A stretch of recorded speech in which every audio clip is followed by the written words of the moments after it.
Syederalun, Menteri Koordinator Bidang Politik Hukum dan Keamanan atau Menko Polhukam Mahfud MD akan membentuk tim gabungan untuk mengusut tuntas transaksi mencurigakan pegawai Kementerian Keuangan senilai 349 triliun rupiah.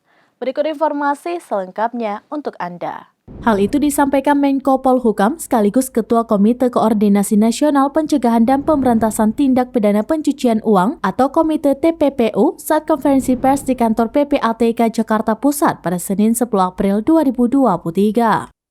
Dikatakan Mahfud, tindak lanjut pemeriksaan transaksi mencurigakan pegawai Kementerian Keuangan diawali dengan laporan hasil pemeriksaan atau LHP senilai 189 triliun rupiah. Ketua Komite TPPU itu menegaskan bakal melibatkan PPATK, Ditjen Pajak, Ditjen Bea dan Cukai, Baris Krim Polri, Pinsus Kejagung, Bidang Pengawasan OJK, BIN, dan Kemenko Polhukam.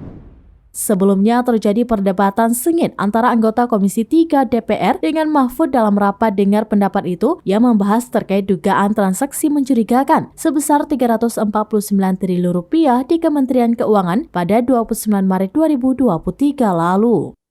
Mahfud memaparkan transaksi janggal itu terbagi ke 3 kelompok. Salah satunya transaksi keuangan pegawai Kementerian Keuangan sebesar 35 triliun rupiah.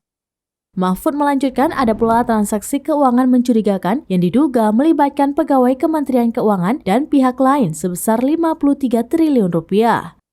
Kemudian ada transaksi keuangan mencurigakan terkait kewenangan pegawai Kementerian Keuangan sebagai penyidik tindak pidana asal dan TPPU yang belum diperoleh datanya sebesar 261 triliun rupiah. Mahfud lalu membeberkan ada 491 aparatur sipil negara atau ASN Kementerian Keuangan yang terlibat dalam transaksi-transaksi janggal tersebut. Berdasarkan materi paparan Mahfud, pihak lain yang terlibat terdiri dari 13 orang ASN kementerian atau lembaga lain dan 570 orang non-ASN sehingga totalnya mencapai 570 orang terlibat.